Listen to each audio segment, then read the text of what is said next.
오늘 위기의 가정이라는 제목으로 우리에게 주시는 하나님의 말씀은 베드로전서 3장 7절입니다. 베드로전서 3장 7절입니다. 베드로전서 3장 7절 우리 다 찾으셨으면 한 목소리로 합독하시겠습니다. 남편들아 이와 같이 지식을 따라 너희 아내와 동거하고 그를 더 연약한 그릇이요 또 생명의 은혜를 함께 이어받을 자로 알아 귀히 여기라. 이는 너희 기도가 막히지 아니하게 하려 함이라. 아멘. 오늘 두 번째로 위기의 가정이라는 제목으로 하나님 말씀을 나누려고 합니다. 결혼생활 쉽지 않죠. 결혼생활 결코 쉽지 않습니다. 저도 결혼한 지 지금 횟수로 44년 됐습니다. 많은 세월을 살았는데 정말 사랑하고 이렇게 하더라도 결코 결혼생활은 그냥 버려둬서는 행복해질 수가 없다는 것이에요. 결혼생활만큼 인내하고 그리고 사랑하고 배려하고 이만큼 더 필요한 것이 없는 것 같아요. 그래서 우리가 잘 알고 있듯이 그런 말 있잖아요. 결혼생활 75년 했는 부부, 어떻게 해서 당신들 75년 지금까지 이렇게 행복하게 살고 있습니까? 그러니까 부부간에 딱 결혼하면서 약속한 게 있다는 거죠. 두 사람 부부가 싸우게 될 때에 부인은 말없이 가서 이 부엌에서 디시워시 하는 것, 그리고 남편은 싸우게 될 때 부딪히지 말고 바깥에 산보하러 나가는 것. 그래서 남자 이야기가 워낙 산보를 많이 하다 보니까 저희가 이렇게 건강하게 살게 됐다, 그런 이야기예요. 그만큼 우리 삶이 결혼 생활이 쉽지를 결코 않다고 하는 것이죠. 왜냐하면 지난번에도 말씀드렸듯이 사탄이 항상 하나님께서 만드신 두 기관, 교회와 그리고 가정에 대해서 눈독을 들이기 때문에 그렇습니다.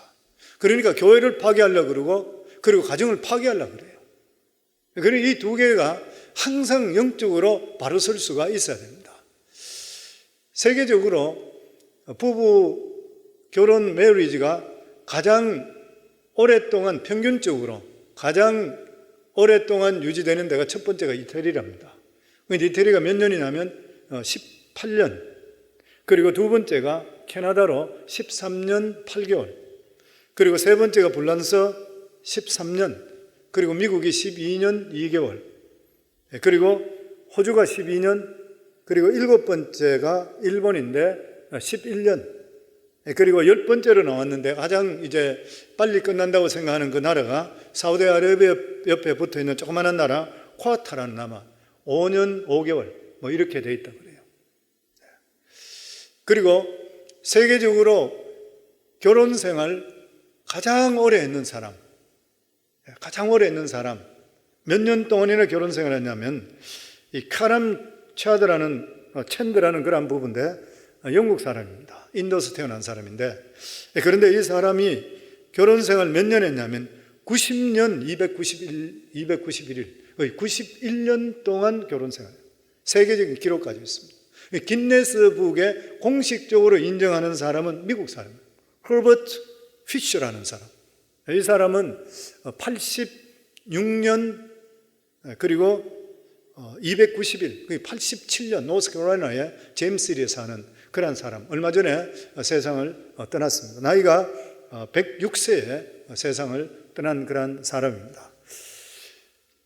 90년 동안, 86년 동안, 저는 우리 성광교회 성도님 기록 깨기를 주 이름으로 축원합니다.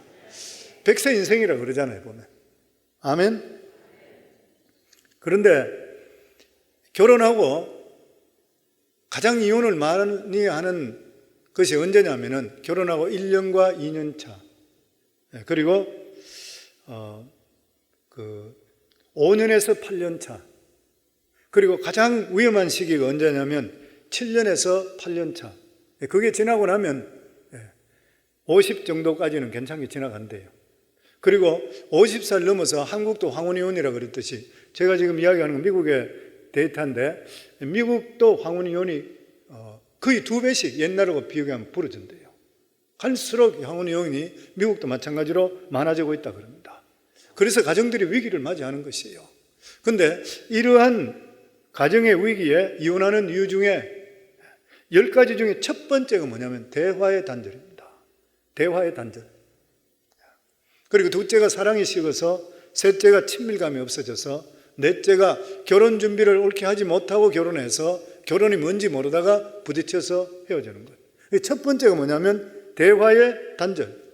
그 위기의 가정에 가장 문제가 뭐냐면 대화의 단절이라. 그래서 부부와 관계치료 분야의 세계적인 권위자 존 가트만 박사가 그런 이야기했습니다. 부부 사이에 가장 중요한 게 뭐냐? 신뢰와 대화다. 맞는 말이잖아요. 부부에 살아갈 때 신뢰가 깨어지면 못 사는 것이에요. 그리고 대화가 끊어지게 되면 같은 이불을 듣고 자더라도 이미 부부라 이야기할 수가 없는 것이죠. 남과 비슷해지는 것이죠. 살기만 사는 것이지. 그러니까 신뢰와 대화다. 근데 이게 결코 쉬운 일이 아니라는 거예요. 왜냐하면 아담과 하와 우리 조상들도 이 부부가 깨지게 됐던 그런 이유가 대화가 없었습니다. 왜냐하면 부부 간에 대화가 이루어졌다 그러면 어떻게 해서 사단이 와서 하와를 유혹할 때에 남편에게 이야기를 안 했을까요? 하와의 사단이 가서 유혹하게 될 때 선악과를 따먹어도 괜찮다고 했을 때에 남편하고 이야기됐다면 여보 오늘 이런 일이 있는데 이 뱀이 와서 나한테 이런 이야기를 했다. 이야기를 했다 그러면 아담이 그냥 둘 리가 만무하거든요. 그 하와가 사단하고 이야기하고 있을 때에 아담은 어디 있었냐는 거예요.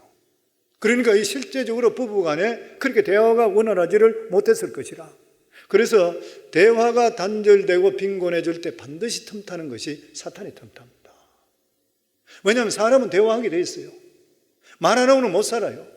남자도 하루에 2만 5천 마디의 말을 한답니다. 일반적으로. 그리고 여자는 그보다 조금 많게 3만 마디의 말을 한다 그래요.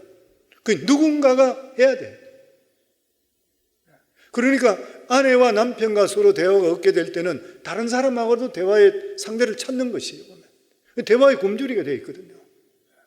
뭐 한국에 이런 것 때문에 인터넷에서 찾아보니까 한국에는 유행하는 거 뭐 채팅방, 기혼자 채팅방이니 무슨 온갖 채팅방이 있다. 이런 데 들어가 대화가 이루어지다 보면은 불륜으로 빠지는 경우가 있는 거예요. 가정이 파탄되는 그러한 경우들이 생겨 사탄이 틈타게 되어 있는 것이에요, 보면. 그렇기 때문에 가족 간에, 부부 간에 실제적으로 관계 속에 가장 중요하다 할 수 있는 것은 대화인 것이죠. 대화가 끊어지기 시작한다는 것은 나중에 가면 무관심으로 흐르게 됩니다. 무관심이 흐르게 되면은 서로가 뭔 생각하는지 몰라요. 그러면 오해가 쌓이게 돼 있어요. 그리고 고독이 오게 돼 있어요. 그러면 실제로 그 사람은 살아가더라도 아무리 돈이 많고 환경적으로 좋아져도 그 사람이 진짜 기쁨이 없어지는 것입니다. 스탠포드의 짐 바드로 교수가 이야기하기를 고독만큼 무서운 살인자는 없다 그래요. 고독이 살인자라 그래. 왜 살인자라고 하면 고독이 오면 합병증이 생긴대. 이 합병증이 뭐냐면은 오해가 생기게 돼 있대요. 고독이 오해가 된다는 거예요. 섭섭한 것을 풀어놓지 못하게 될 때는 장벽이 생기게 되어 있습니다. 사람 간에서. 부부 간에도 마찬가지잖아요. 부부 간에도 싸우고 있다고 하면은 싸움을 통해서라도 대화가 돼요. 근데 문제는 싸우지도 안 하고 대화가 없어지는 거예요. 그러면 상대편이 뭐하는지 전혀 모르고 관심이 없어져 버립니다. 이게 위험한 거예요. 부부 간에 이불을 같이 듣고 같이 같은 방에 있다 한다 하더라도 이 부부는 온전한 건강 부부가 될 수가 없는 것이에요. 그래서 말세가 되면 그런 현상이 일어난대. 디모데후서 3장 3절에 보면 말세에 어떻게 되냐면 무정하며 원통함을 풀지 아니하며, 내 마음속에 원통함이 있더라도 풀질 않는데 마음속에 담아둬 버리는 것이, 이것을 내놓고 서로 이야기를 하고 대화를 해야 되는데 안 하는데 귀찮대. 그냥 하기 싫은 것이에요. 보면 대화가 단절돼 버려. 원통함을 풀지 않게 되는 것이요. 심지어는 저런 남편하고 사는 것이 원통해. 이런 가정에 태어난 것 자체가 원통해져. 이럴 때 서로 대화로 풀어줘야 되는데 이런 노력을 안 하려고 하는 것이 말세라는 거예요. 그래서 말세가 되면 극단적인 이기주의자들이 된다는 것이에요. 가족끼리 대화를 하지 않으려고 하는 것이 죄 없다 할 수 없다 그래요. 마음의 고통을 가지고 있는데도 불구하고 상대편이 마음의 고통을 있다고 하는데도 불구하고 태연하게 살아가는 사람 절대 하나님의 좋은 자녀가 될 수가 없는 것이에요. 사람은 대화가 끊어지는 것만큼 무서운 게 없다 그러잖아요. 그래서 그런 이야기 들으실 것이에요. 시베리아의 죄수들, 이 사람들에게 가장 무서운 것이 뭐냐면 죽는 것, 그리고 또 고문당하는 것, 굶는 것이 아니라 잘못했다고 해서 1주일에서 2주일 동안 독방에 가두는 것이라 그래요. 수용소에 있으면서 서로 동료의 정을 나누고 있었는데 혼자 있게 되는 사형보다 더 무섭다 그래요. 서로 간에 대화를 나누지 못하는 것. 그래서 어느 보고서에 보면 이런 말이 있습니다. 이 마음 놓고 대화할 상대가 7사람 이상 돼야지 정상이다. 부부 간에, 자식 간에, 부모님 간에, 뭐 여러 가지 이런 것, 또 주위 사람 간에 7명 정도는 이루어져야 된다. 그럼 어떻게 해서 이런 대화를 회복할 수 있는 것인가? 뭐 여러 가지 대화를 회복할 수 있는 길들이 사회적으로 많이 카운슬링이 있고 이렇습니다. 그런데 우리 믿는 사람은 첫째로 하나님과 관계가 먼저 회복되셔야 돼요. 하나님 관계가 먼저 회복되게 되면은 그 다음부터 하나님께서 우리 속에 평강을 주시게 되어 있습니다. 왜냐하면 부부간에도 어려움이 생기게 되면 용서를 못해요, 서로. 자기가 나에게 했는 것들, 이런 것들이 그것을 넘어가야 되는데 넘어가지 못해. 내 속에 그냥 엉어리가 져 있는 거예요. 그런데 이 엉어리를 어떻게 풀 수 있어요? 하나님께 나가서 기도하게 될 때에 기도의 능력이 우리 속에 임하게 될 때 용서의 능력이 우리 속에 오게 되어 있습니다. 그래서 우리 예수 믿는 사람은 하나님께 나가 기도하는 게 첫 번째예요. 첫 번째로 기도하게 되고 하나님이 이 관계를 해결할 수 있도록 해주소서, 그리고 내가 용서할 수 있게 해주시고 사랑할 수 있는 능력을 주소서, 이러면 성령의 능력이 우리 속에 임하게 되어 있는 것이에요. 자녀들도 마찬가지잖아요. 관계가 틀어져 있을 때에 딴가하실 필요 없이 하나님께 먼저 기도부터 하기를 주 이름으로 축원합니다. 하나님께서 반드시 길을 열어주시게 되어 있는 것이에요. 그래서 오늘날 얼마나 부부간에 이기적이냐 하면은 그런 이야기가 들어봤습니다. 제임스 아담스라는 사람이 이 어떤 자기가 카운슬링 전문으로 하던 사람인데 자기 오피스에 이제 부부간에 문제가 있어서 상담하러 왔는 부부인데 자기 사무실에 들어왔는데 부부간인데도 서로 눈을 안 맞춰. 이야기할 때 서로 고개 돌리고 따로 이야기하고 있어요. 보니까 굉장히 심각한 그런 부부라. 그런데 상담을 이제 시작할 때 부부간에 그 부인이 있다가 자기 가방에서 책 한 권을 내는 것이에요. 그 책 한 권을 내는데 거기에 제목이 뭐냐면은 남편의 잘못. 그러면서 결혼 생활 13년 동안 자기 남편이 자기에게 잘못한 것을 깨끗은 글씨로 다 노트해 놨어요. 그리고 잘 찾아볼 수 있도록 제 끝에는 색인까지 다 해서 딱 뜯기면 뭐에 잘못 이런 게 다 나오게 되어 있는 거예요. 그러니까 이 부인은 무조건 남편이 잘못했는 거예요. 모든 것이 남편이 잘못했다는 거예요. 해결점이 없어지는 것이죠. 성님, 기독교는 찾아가는 종교입니다. 내가 먼저 전하는 종교예요. 예수님께서도 우리를 위해서 하나님의 아들이지만 인간의 몸으로 이 세상에 찾아오셨어요. 항상 우리들은, 믿는 사람들은 내가 먼저 할 수 있어야 됩니다. 이게 주님의 명령인 것이에요. 성경에 보면 예배 드릴 때도 형제들에게 잘못한 일이 있을 때는 예배 드리는 거 중단하고 가서 형제하고 화해하고 다시 돌아오라 그랬거든요. 그러니까 항상 우리 속에 먼저 찾아가는 것, 대화도 단절되어 있다면 내가 먼저 시작할 수 있는 게 너무나도 중요한 것이에요. 그래서 그런 말이 있습니다. 진정한 사랑의 대화가 있는 한 불행은 절대로 뿌리를 내릴 수가 없다. 부부간에, 인간관계도 똑같죠. 부부간뿐만 아니라 누구간에 대화가 통하기 시작하면서부터 문제는 해결되게 되어 있는 것이에요, 보면. 그래서 우리 사랑하는 성도님들, 부부간에 대화 잘 되고 있는가요? 그렇죠. 대화 되셔야 되죠. 근데 생각보다 잘 안 될 때가 참으로 많이 있는 것이에요. 어느 분이든지 신앙적으로 성숙한 분이 기도하시며 먼저 대화를 풀어나갈 수 있기를 바랍니다. 그러면서 오늘 주시는 두 번째 말씀이 뭐냐면은 왜 사람들 간의 대화가 잘 되지 않고 왜 사람들 간의 부부 간에 위기가 있는 것인가? 잘 모르기 때문에 그래요. 남자 여자가 틀리는 것 잘 몰라요. 서로 간에 대한 지식이 부족한 것이요. 잘 모른다 그래. 이런 말이 있습니다. 이 관찰력의 성공, 관찰력이 성공을 이끈다. 관찰만 잘하면 성공한대요. 부부간에도 서로 관찰해야 돼요. 이 사람이 어떤 성향을 가지고 있대 관찰해야 돼요. 영국 시인이고 화가인 윌리엄 브레이크라는 사람이 이런 말을 했습니다. 이 똑같은 나무를 봐도 우둔한 사람과 그리고 현명한 사람은 보는 눈이 다르다.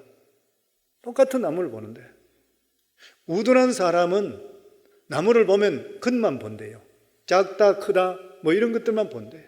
그런데 현명한 사람은 나무에 담겨진 애환의 스토리를 본다는 것이요. 왜 이럴까? 나무가 왜 이렇게 생겼을까? 이것을 먼저 본다고 하는 것이요. 그러니까 부부간에 서로 무엇을 생각하는지를 모르고 살 때가 너무 많이 있는 것이요. 왜냐하면 서로 몰라서 그렇다 그래.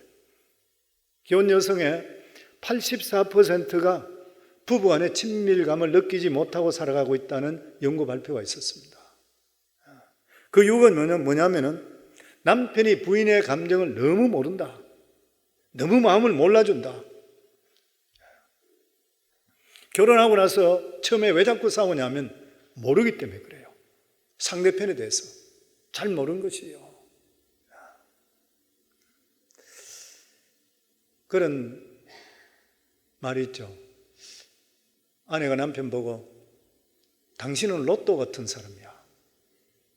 그 남편이 듣고 기분이 좋아서 내가 굉장히 행운인가 이래서 야 당신한테 내가 정말 로또같이 그런 사람이야. 그러니까 그러면서 하는 말이 당신은 하나도 안 맞아.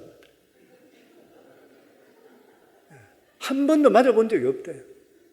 부부간에 모르고 사는 거 잘 모르고 너무 많은 것이요. 부부간에 안다 하는데도 잘 몰라요 보면.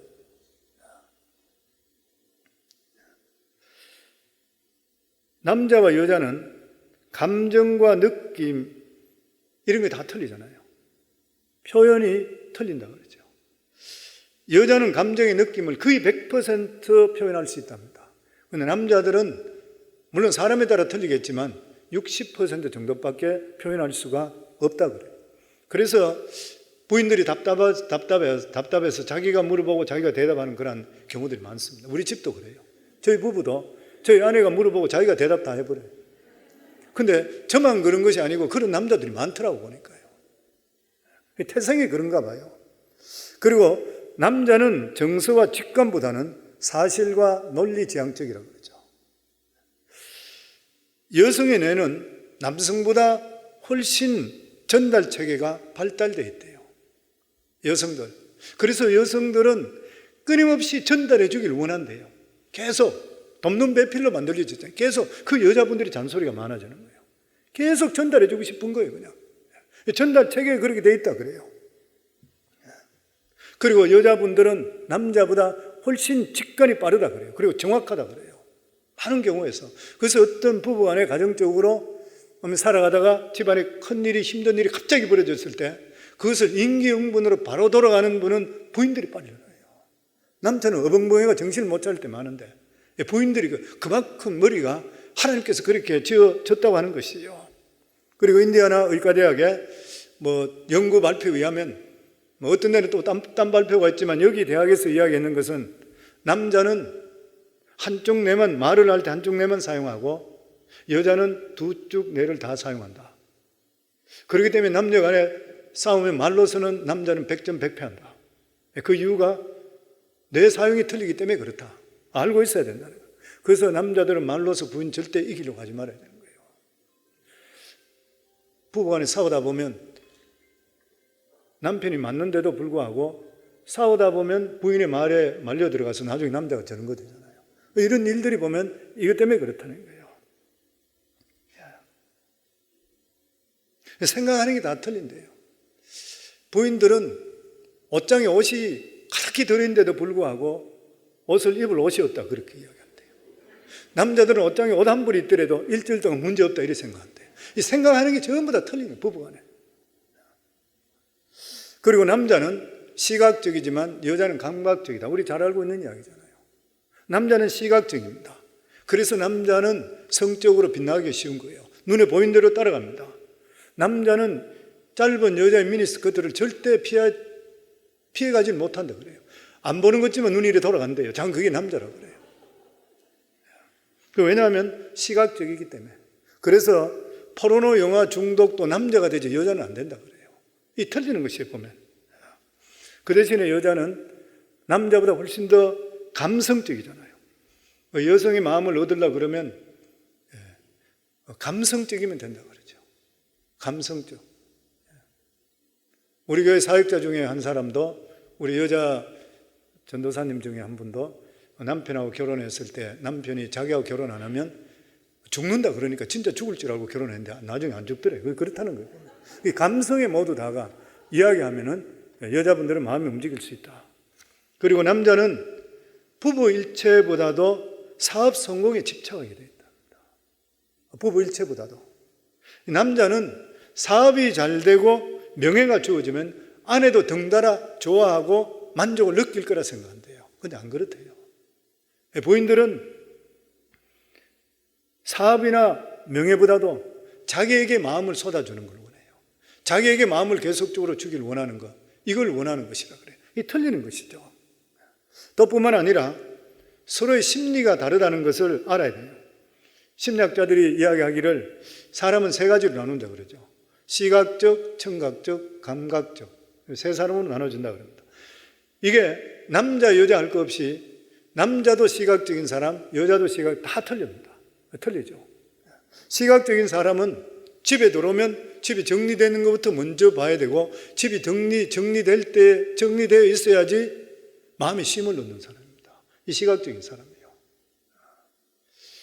그래서 이런 사람들은 대부분 여행을 갈 때 집에 청소를 깨끗이 하고 갔다 옵니다. 왜냐하면 갔다 왔을 때 집이 어지러운 것을 못 보기 때문에 깨끗하게 만드는 것이에요.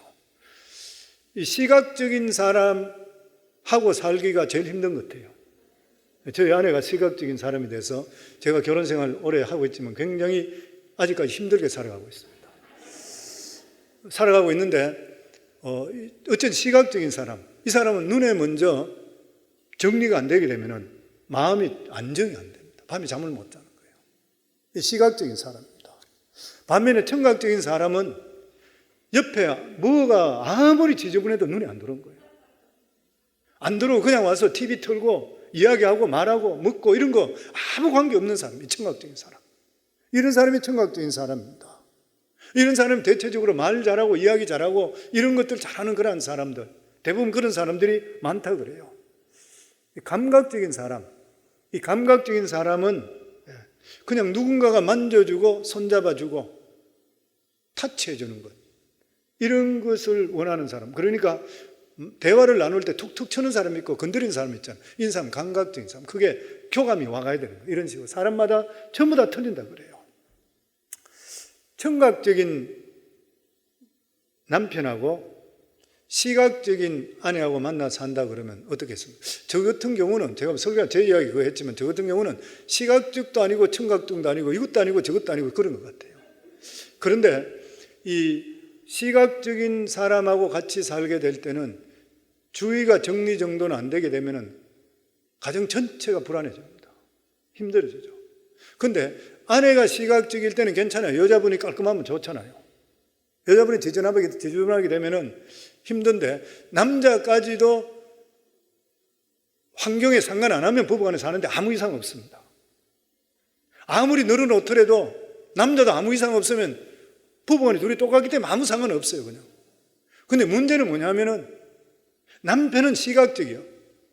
아주 정리정돈하고 막 틀림없이 해야 되는데 부인이 그걸 못 따라가게 될 때는 그 가정이 절대로 행복해질 수 없어요. 힘들어져요. 왜냐하면 남자가 자꾸 짜증을 부려. 내가 돈 벌어 왔는데 넌 집에서 청소도 안 하고 뭐 하노? 이런 식의 이야기 되는 거예요. 자꾸 짜증이 나. 예전에 우리 성도 중에 한 가정에 그런 가정이 있었는데 이 집에는 그러니까 어머니, 그 시어머니하고 며느리 같이 있고 그리고 남편, 이 3명 아이 하나고 이래 살고 있는데 여기는 며느리하고 시어머니하고 너무 가까워. 정말 좋아요. 그런데 이 집에는 언제부터 긴장이 오냐면 아들이 직장에 퇴근하고 올 때부터 긴장하는 거예요, 집에.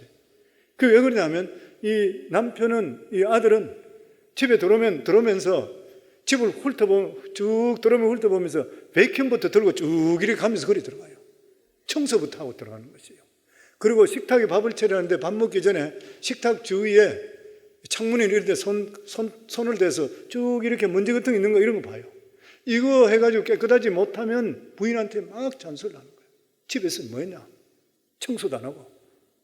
굉장히 힘들어지는 것이에요. 그러면서 이게 서로 간에 예를 들어서 그 집에 서로 간에 일에 있을 때에 부인들이 어떤 프로페셔널 잡을 가지고 있으면 괜찮습니다. 왜냐하면 그걸 인정해 주기 때문에. 그게 안 되고 할 때는 굉장히 어려워지는 것이에요. 그래서 이 부부 간에 서로 이것을 알고 간에 조합해서 하는 게 너무 중요한 것이라.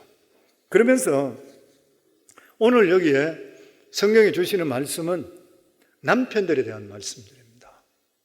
오늘 3장 7절에 보면 베드로전서 남편들아 이와 같이 지식을 따라 너희 아내와 동거하고 그를 더 연약한 그릇이요 또 생명의 은혜를 함께 이어받을 자로 알라. 귀히 여기라. 이는 너희 기도가 막히지 아니하게 하려 함이라. 지난주에 말씀드렸듯이 남편은 아내에게 가장 먼저 해야 될 것이 아가페 사랑이라고 하죠. 부인은 남편에게 하는 것이 뭐냐면 인정해 주는 것. 남편이라는 권위를 인정해 주는 것, 그게 복종으로 나타난다 그랬죠. 자녀 앞에서든지 누구든지 간에 남편이 항상 권위를 인정해 주는 것. 그럼 사랑받게 되어 있다 그랬죠. 그런데 남편에게만은 부인은 그거밖에 없습니다. 그것만 인정되어 있어요. 그런데 남편에게만은 지식을 가지라 그랬어요. 남편에 대해서는 아내 할 때에 네가 알고 아내와 살아야 된다. 지금 그 말씀해 주고 있습니다. 그래서 이와 같이 지식에 따라 하나님께서 아담과 하와를 지을 때에 하와는 아담을 돕는 배필로 만드셨어요.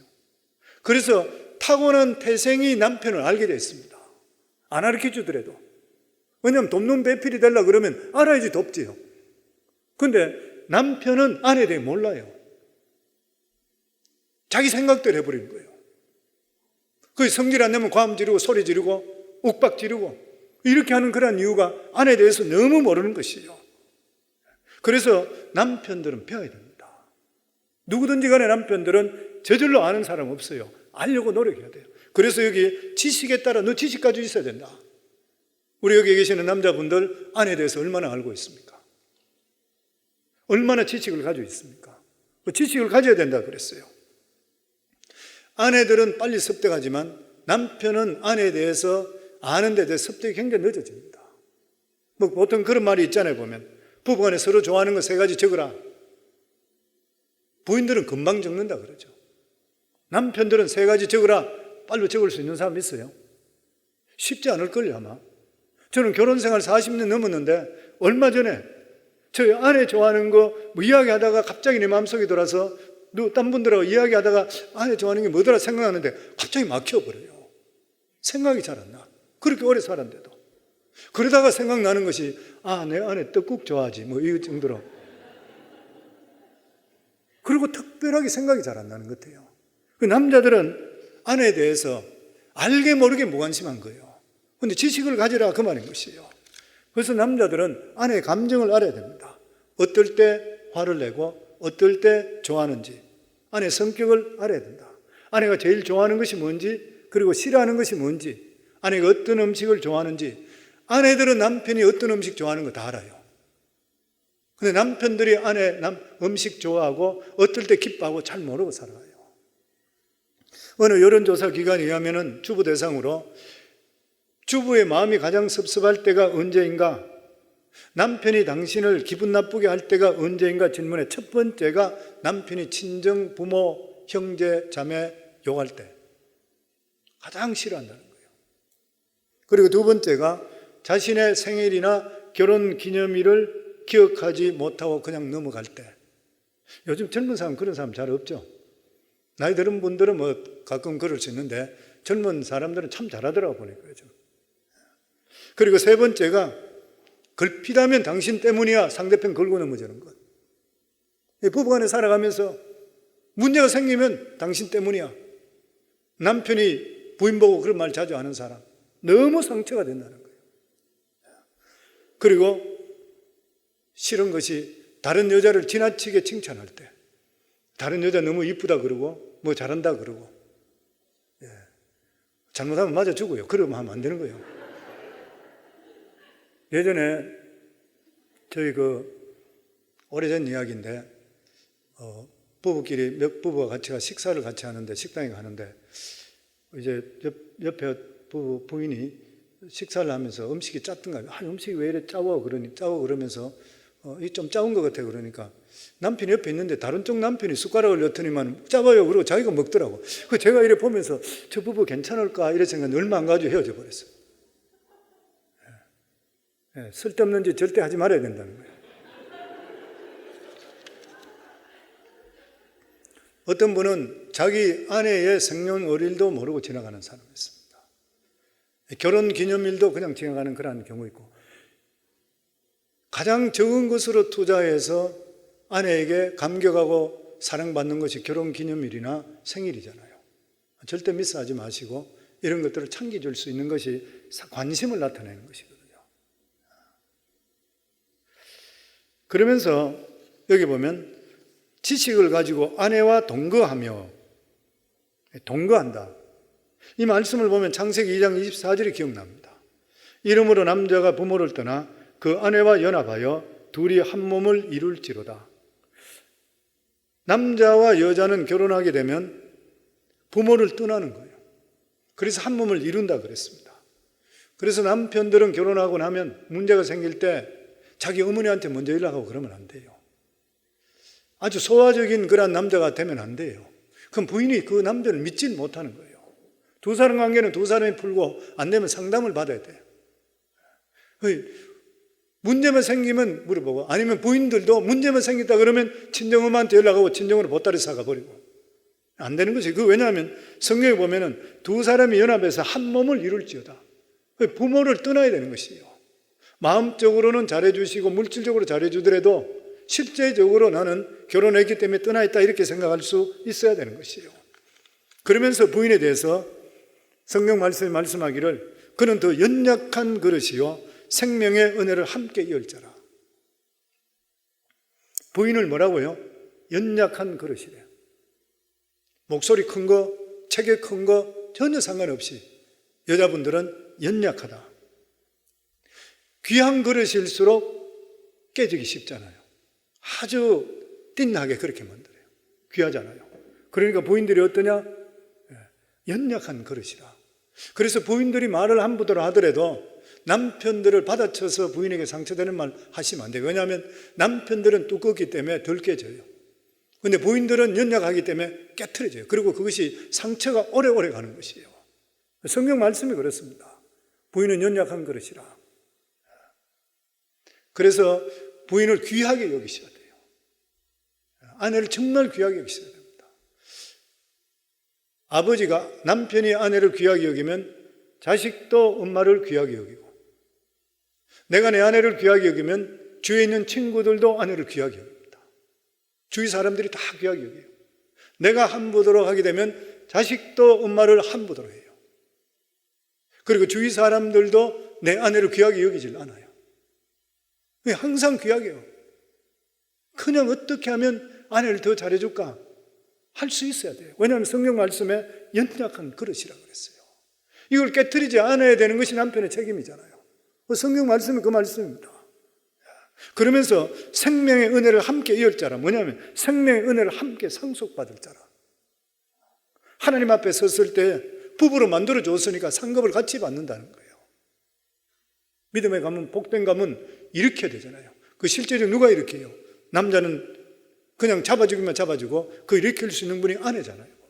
얼마나 귀한 일인 것이요. 아내는 연약한 그릇이라. 아무리 그 사람의 목소리와 체격이나 딴 거하고 상관없이 아내는 연약하다 생각하고 깨트리지 않도록 해야 돼요. 그리고 그렇게 하는 것이 너희 기도가 막히지 아니하게 하렵니다. 진짜 놀라운 말씀이 뭐냐면은 남자는 아내하고 불화하고 나서 아내의 마음을 아프게 했을 때 그 기도 하나님 안 받는다는 거예요. 받지를 않는다는 것입니다. 그리고 실제로 부부간에 싸우고 나서 기도가 하늘나라 올라가는 거 기도가 되는가요? 기도가 안 되잖아요. 기도가 안 되는 것이에요.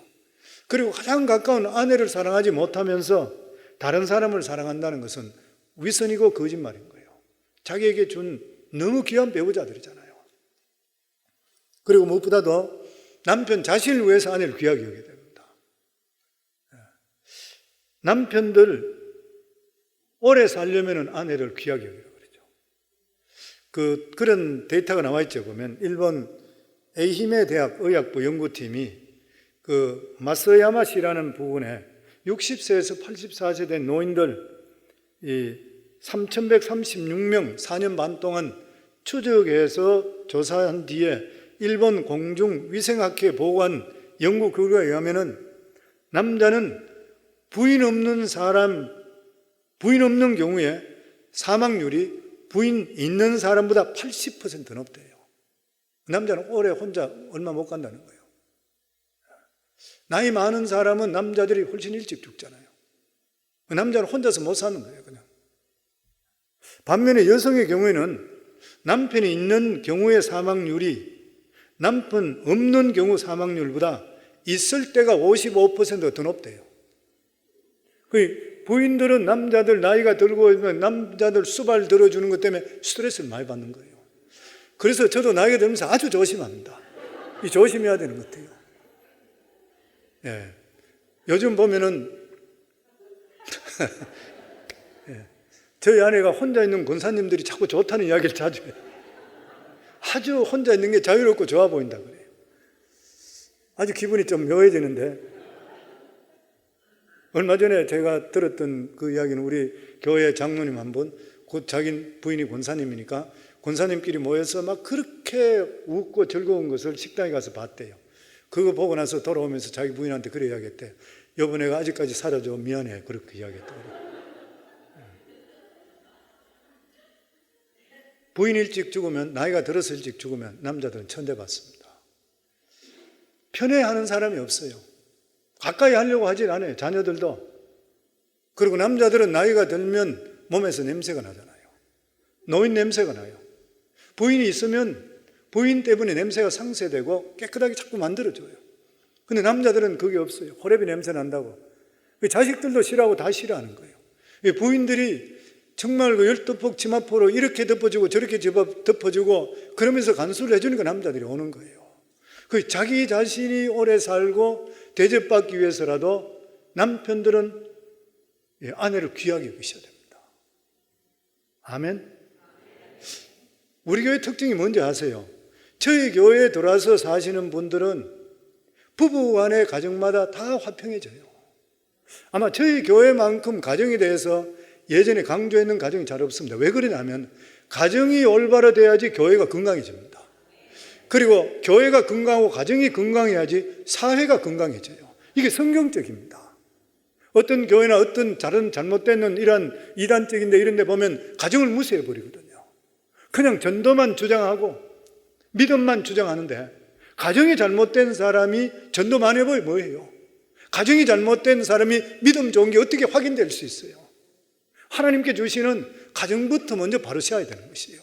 가정이 바로 되게 되면 자녀들은 자연적으로 바로 되게 되어 있습니다. 특별한 교육 안 시키더라도 아버지, 엄마 사랑하는 것만 보게 되면 애들은 절대로 곁길을 안 빠져요. 근데 그렇지 않고 부부간에 자꾸만 싸우고 집안에서 불안하면 애들이 집에 안 들어오려고 그래. 바깥으로 튀어나가 버려요. 그리고 나이가 어릴 때 아직 성숙 덜 했는데 자기 좋아하는 사람이 있으면 이성 따라가 버리는 것이에요. 그런 경우들이 너무 많이 있어요. 그러니까 가정이 너무너무 중요해요. 근데 이 가정이 가장 너무 중요한데 이 중에서 남편들이 아내한테 잘해야 돼요. 요즘은 남편들이 아내한테 다 잘하잖아요. 잘 못하는 사람 잘 없을 거예요. 옛날만 하더라도 아내들에게 남편들이 소리 꽉꽉 지르고 이러잖아요. 요즘은 그런 꽉꽉 지르는 사람은 그 사람은 퇴출하고 지구상에 떠나야 된다 그래요.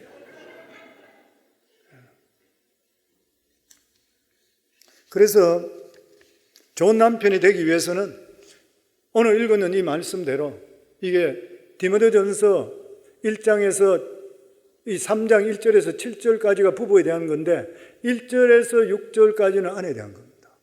근데 그게 전부 다가 공경하고 복종하는 말씀이에요.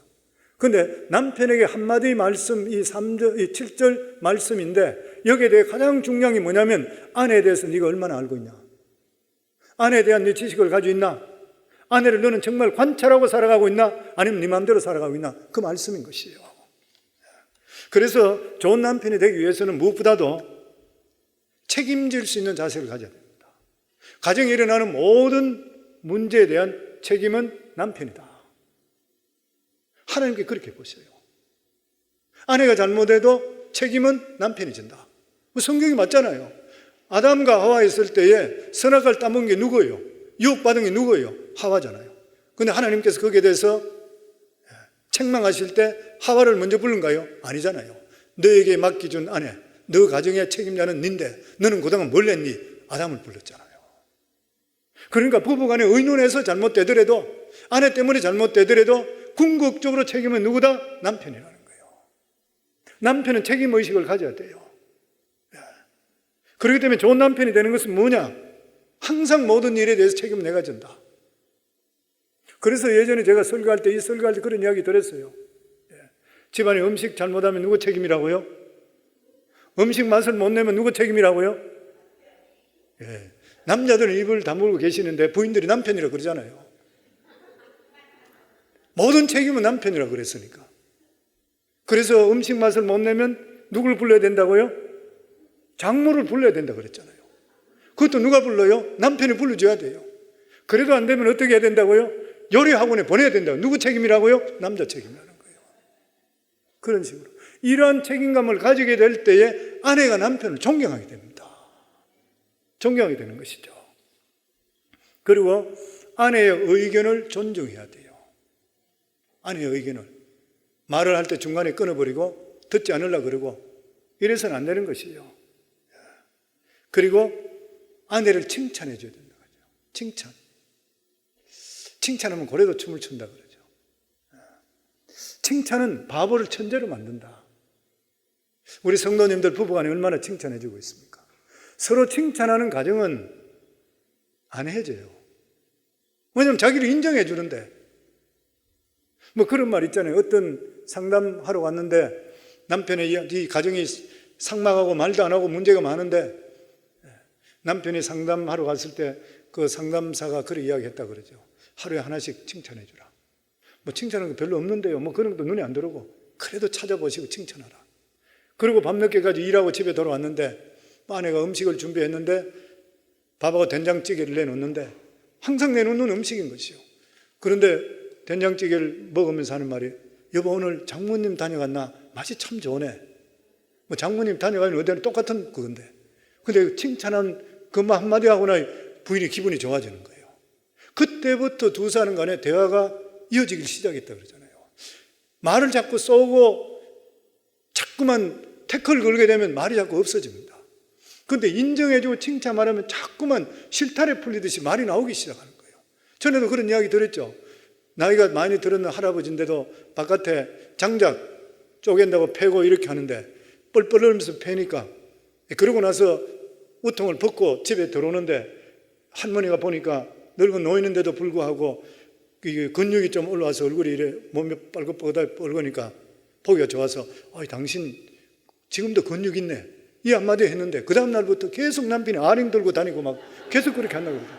이 칭찬 한마디 들으니까 너무 좋은 거예요 그냥. 그래서 성도님들 오늘도 여기 설교 듣고 가시는 분들은 하루에 한 번씩 칭찬 한번 해보세요. 그냥 한번 찾아보시고 칭찬하고 굉장히 많습니다. 해보면. 저는 아내가 저보고 음식 먹을 때 맛있단 말을 잘 안 한다 그래요. 그게 저한테 가장 큰 불만 중에 하나였었던 것 같아요. 왜 당신은 맛있으면 맛있다 이야기 안 하냐?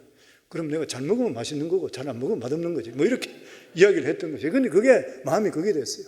그래서 내가 칭찬하고 안 되겠구나 이래서 그래서 다음부터는 막 칭찬하기 시작하는데 자기가 생각할 때 별 맛이 없는데 내가 자꾸 그러거든요. 맛있다 맛있다 그러니까 나보고 바로 좀 이야기하고 그래도 안 한 것보다 낫잖아요. 칭찬해야 되는 것. 그리고 가정에 남편은 믿음을 가지면 가질수록 가정은 화목해집니다. 남편은 그런 통계가 있습니다. 남편과 함께 신앙생활을 하는 그러한 아내 연구조사에 의하면 남편이 신앙을 1년에서 5년 사이 했는 사람은 만족도가 37.5%. 그리고 6년에서 10% 미만은 60%, 그리고 10년 이상은 80% 만족해 오는 거예요. 남편들이 신앙생활 잘하는 사람일수록 가정의 만족도가 많다. 그래서 부인들은 어쨌든 간에 남편이 믿음 안에 더하는 것을 격려해 주셔야 돼요. 그리고 교회에 헌신하려고 그럴 때에 부인들이 남편 헌신 많이 할 수 있도록 해 주셔야 돼요. 나 집에서 목장하고 싶어, 아니면 우리 집에 우리 믿음의 사람 초대하고 싶어, 이럴 때 부인들이 좀 힘들고 귀찮더라도 집을 오픈시켜 주셔서 믿음의 사람 모을 수 있도록 해 주셔야 되고, 교회에서 내가 어떤 직책을 맡고 아니면 내가 뭘 하고 내가 교회에서 뭘 더 하고 싶어, 이럴 때 격려해 주고 자꾸 하시라 그래요. 어떤 부인들은 보면 남편이 할란데도 혁대 잡고 그냥 내려앉혀버려요. 그런 집 치고 잘 되는 건 하나도 못 봤어요. 계속 할 수 있는 믿음으로. 남편이 곁길로 가지 않잖아요. 믿음 안에 들어오면 하나님을 아는 사람이 어떻게 나쁜지 돼요. 계속 믿음 속으로 들어올 수 있도록 남편 아내들이 만들어줄 수 있어야 됩니다. 이런 이야기가 있습니다. 집에 불이 났을 때 주부 아내는 뛰어들어가 첫 번째 구해오는 것이 아이라 그래요. 두 번째는 지갑을 가져 나온다 그래요. 세 번째는 가구를 가져 나온다 그래요. 그래도 시간이 되면 들어가서 남편을 데려 나온다 그래요. 물론 우스갯소리겠지만 설상 아내는 그래 한다 하더라도 남편들은 아내가 첫 번째 됩니다. 자식보다도 돈보다도 무엇보다 아내가 첫 번째 돼야 돼요. 왜냐하면 평생을 나와 함께 할 사람이잖아요. 항상 아내가 처음입니다. 뭐든지 아내한테 먼저 물어보고 아내 마음속에 좋게 하고 싶은 거 할 수 있도록 해주셔야 돼요. 그러면 그 아내 절대 떠나지 않습니다. 남편을 귀하게 여기주게 되어 있는 것이에요. 보면 인터넷에 이런 데 보면 많은 그런 이야기 나와 있는데, 아내를 사랑하는 방법 100가지 중에 내가 몇 가지 이래 보니까 집에 돌아오면 우선 아내부터 찾아가 가볍게 포옹하라. 그게 첫 번째더라고요. 오늘 예배 드리는 분, 집에 들어오면 다른 거 찾지 않고 아내 먼저 찾아서 가볍게 포옹하는 분 손 한번 들어보세요. 9시 예배보다 훨씬 부실한 것 같아요. 9시 예배는 손 드는 분들이 들어있었습니다. 아마 지금도 부끄러워서 손 안 드는 분도 있을지 모르겠는데 저는 이게 중요하다 생각해요. 바깥에 나갔다 오시면 아내부터 먼저, 남편들 그렇잖아요. 아내다. 아마 여기서 남편들이 아내를 사랑하지 않는 사람은 아무도 없을 거예요. 다 사랑해요. 단지 어떻게 해야 될지 몰라서 그런 거예요. 표현을 잘 못해서 그런 것이에요. 근데 몸으로도 해줄 수 있어야 돼요. 이게 오면은 부인에게 가서 잘 갔다 왔다 그러면서 가볍게 포옹해 주는 것. 이게 내가 인정해주고 사랑한다는 표현이잖아요. 이게 정말 중요하다 생각돼 보면. 그리고 어제 늦게 간다든지 이럴 때는 꼭 내가 몇 시에 간다는 거, 이거 당연한 일이잖아요. 근데 어떤 사람들은 안 하는 사람이 있더라고. 저도 어떤 모임에 같이 있는데 보면은 집사님 중에도 밤늦게까지 하는데 집에 연락해 주세요 하면 연락 안 했는데요. 왜 연락 안 해요? 그러면 에이 늦으면 늦은 줄 알지 그러다. 그러지 말고 꼭 이야기해 주셔야 돼요. 나는 몇 시쯤 전에 간다. 부인한테 이야기를 해줄 수 있어야 돼요. 그리고 보니까 지갑 속에 아내의 사진을 꼭 가지고 다녀야 된대. 요즘으로 따지게 되면은 셀폰에 아내 사진 나오도록 그렇게 해주고, 저는 제 셀폰에는 제 아내 사진이 있어요. 근데 저희 아내 사진에 내 얼굴이 하나도 없어.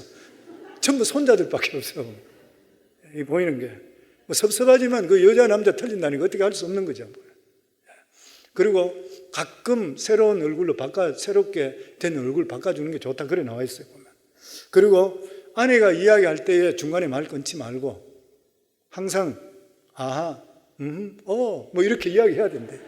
이렇게 자꾸 하면서 서로 간에, 그러면 말이 계속적으로 나오게 돼 있다요. 잘 아시겠지만 이제 아내하고 대화하는 관계, 대화가 끊어지지 않기 위해서 그런 이야기를 드리는 것이에요. 그래서 세계적으로 유명한 심리학자인 아까 이야기했던 존 고트만 박사, 20년간의 부부 생활에 대한 연구에서 밝혀내는 성공 가정의 비밀이 뭐냐면은 토마스 에디슨과 똑같이 성공의 정의는 1%의 영감과 99%의 노력이라고 그래요. 절대로 그냥 버려둬서는 안 되는 것이에요. 많은 사람들의 행복은 자연적으로 올 것이라 결혼하면 안 그래요. 그럼 왜 이혼하고 왜 헤어져요? 왜 상처받아요? 절대 그게 아니라고 하는 것이에요. 왜 미국 같은 나라는 두 사람이 같으면 한 사람 50% 이상이 왜 헤어지게 되는 것이에요? 그냥 두면은 아니라는 것이에요. 가정이라는 것은 팀플레이잖아요. 팀플레이만큼 고도로 훈련받아야 될 게 없습니다. 올림픽에 나가는 사람, 팀으로 나가는 사람들 보면 숙식 같이 하면서 엄청스럽게 연습해요. 서로 맞춰야 되기 때문에. 부부간에 똑같잖아요. 부부간에도 계속적으로 알아야 돼요. 특별히 남편은 아내를 계속적으로 알아야 돼요. 알고 나서 팀플레이를 계속적으로 이루어야 돼요. 왜냐하면 이 세상에 가장 중요한 게 부부 행복이잖아요. 가정부터 행복해야 되잖아요. 노력해 줄 수 있어야 되죠. 돈만 갖다 주면 제일이 절대 아닌 것이죠. 요즘 미국에 못 먹고 사는 사람 있습니까? 저희 자녀들이 우리 3명 다가 목회자잖아요. 아이들이 돈 벌 수 있어요, 목회자가. 근데 애들한테 이야기했는 그 이야기 저도. 미국에서 홈레스도 보니까 다 살더라. 정부의 출표받아가. 못 사는 사람 어디 있냐? 밥 먹고 있는 거는 옛날에 한국의 목회자는 밥도 못 먹어서 굶어 죽고 문제가 많았지만 지금 그런 사람 누가 있냐? 다 산다. 우리도 그렇잖아요. 미국에 살면서 다 살게 됐잖아요. 밥 먹고 살아요. 근데 밥 먹고 사는 걸 되는 것인가요? 아니잖아요. 어떻게 사느냐가 중요한 것이에요. 얼마나 가치 있게 사느냐, 얼마나 행복하게 사느냐, 이게 진짜 중요한 것이에요. 그러기 위해서 부부간에는 끊임없이 같이 할 수 있는 방법을 만들어야 되고, 좋아할 수 있어야 되고, 그리고 배워야 되고, 그리고 지식을 알아야 되는 것이에요. 그래서 그런 말이 있습니다. 부부라는 것은 결혼하면서부터 인생의 차를 함께 모는 것이래요. 함께 모는 일인데 종착역에 도착할 때까지 한시도 핸들을 놓아서 안 된대요. 그래서 그런 말이 있습니다. 우주와 전 세계를 소홀할지언정 서로에 대해서는 절대로 소홀해서 안 된다. 계속 관심을 가져야 돼요. 행복한 부부라는 것은 그냥 갖다 주는 것이 아니라 서로 힘써야 되는 것이라. 그래서 가정은 정원과 똑같다 그래요. 정원, 저는 이게 틀림없다 생각합니다. 정원은 계속 가까이 돼요. 때를 따라 물을 계속 주고 잡초를 뽑아주고 거름을 주고 그래야지 풍성하고 아름답게 돼요. 그냥 버려두면 온갖 덜짐승들 와서 오물 넣지요. 잡초 올라오게 되지요. 얼마 못 가지 않으면 이게 완전 엉망진창이 돼버려요. 가정이 똑같다는 것이에요. 가정에서 뭐가 잡초입니까? 문제가 뭐가 있습니까? 뽑아내셔야 돼요. 계속 뽑아내고 그리고 거름을 주시고 이런 거 계속 할 수가 있어야 되는 것이요. 그럴 때 아름다운 가정을 이룰 수 있게 되는 것이죠. 그래서 미국의 네브라스카 대학의 가정연구소에서 많은 조사와 실험을 하는 그러한 결과를 보면 첫 번째로 성공적이고 행복한 가정일수록 가족 간에 감사하는 마음이 있대요. 부부 간에 감사하셔야 돼요. 아내가 얼마나 귀해요? 감사하셔야 돼요. 남편이 얼마나 귀해요? 감사해야 돼요. 세상에 부부만큼 감사할 일 있는 사람 있습니까? 서로 간에 감사한 마음 가져야 돼요. 젊었을 때 결혼해서 오는 사람은 젊었을 때 아내가 그 아름답고 예뻤던 얼굴이 지금은 주름살이니까 마음이 아프잖아요. 나 때문에 이렇게 살고 저랬구나. 감사하는 마음 가져야 되잖아요. 남편도 마찬가지. 젊을 때 힘이 있던 남편이 나이가 들어서 힘이 빠지게 되면은 가족들 살리고 지금까지 왔는데 참 그래도 감사하잖아요. 돌아보면 감사한 것밖에 없어요. 감사하는 마음이 가정에 있을 때 그 가정이 행복해지는 것이에요. 그리고 두 번째, 그 결과에 보면은 그 가정에 대화가 있어야 된답니다. 함께 계속적으로 하는 그러한 과정, 계속적으로 함께 식사하고 함께 대화하고. 돈 버는 것도 중요하지만 그것보다 더 중요한 것이 돈 버는 이유가 뭐냐면 가정이 행복하기 위해서잖아요. 그러니까 그런데 시간을 줄 수 있어야 되고, 세 번째는 믿음을 가진 가정일수록 행복해진대. 그래서 예배 중심, 교회 중심, 믿음 중심적으로 사셔야지 하나님이 축복해 주셔요. 저는 우리 성황교회 성도님들이 이러한 가정이 이뤄서 가정도 성공하기를, 신앙도 성공하고 복 있는 인생이 되기를 주의 이름으로 축원합니다. 우리 시간 합심해서 하나님께 기도합니다. 저희들이 시간 합심해서 하나님께 기도할 때에 하나님, 우리들에게 허락하신 가정들, 아버지 하나님, 그냥 버려두어서 되는 것이 아니라 특별히 남편들이 지식에 따라서 아내와 동거하라에 싸운데 모르고 살 때가 너무 많습니다. 아마 남편치고 아내 사랑하지 않는 남편 이 세상에 아무도 없을 것입니다. 그런데 몰라서 문제가 되고 어려움이 있는데, 아버지 하나님, 아내는 남편을 정말 공경하고 권위를 인정해 주는 삶을 살고, 남편은 아내를 위해서 아가페 사랑, 생명을 주는 사랑을 하면서, 그리고 또한 아내의 감정이나 여러 가지를 정말 배우면서 알면서 아름답게 이루어져서 복된 가정 이룰 수 있도록 축복해 주시옵소서. 오늘 이 시간 주여 세 번 부르며 하나님께 기도합니다. 주여, 주여, 주여. 아버지 감사합니다. 오늘 이 시간 하나님 아버지 저희들 기도합니다. 우리 아버지 은혜 베풀어 주심을 감사합니다. 사랑하는 귀한 가정들마다 주님 축복해 주시옵소서. 하나님 아버지 믿음으로 성공하고 가정으로도 성공해서 이 세상에 우리를 보내주시는 하나님의 뜻이 가정에서부터 이루어질 수 있도록 우리 주님 축복해 주시옵소서. 우리 성광교회 성도들 가정들마다 하나님 아버지 주시는 은혜가 넘칠 수 있도록 주님 축복하여 주시옵시고 적과 꿀이 어릴 수 있도록 하여 주시고 그리고 그것을 통해 우리 자녀들이 그것을 보고 자람을 통해서 시대를 이끄는 위대한 인물들이 되게 하시고 상처 없이 잘 자라날 수 있도록 우리 아버지께 축복하여 주시옵소서. 남편이 아내를 더욱더 사랑하고 아내를 더욱더 귀하게 여기고 연약한 그릇이라 했사온즉 상처 입지 않도록 하시고 아내는 남편을 공경하고 인정함을 통해서 우리 성광교회 성도들 모두 다 복 있는 가정, 행복한 가정 다 이룰 수 있도록 주님 축복하여 주시옵소서. 예수님 이름으로 기도하옵나이다. 아멘.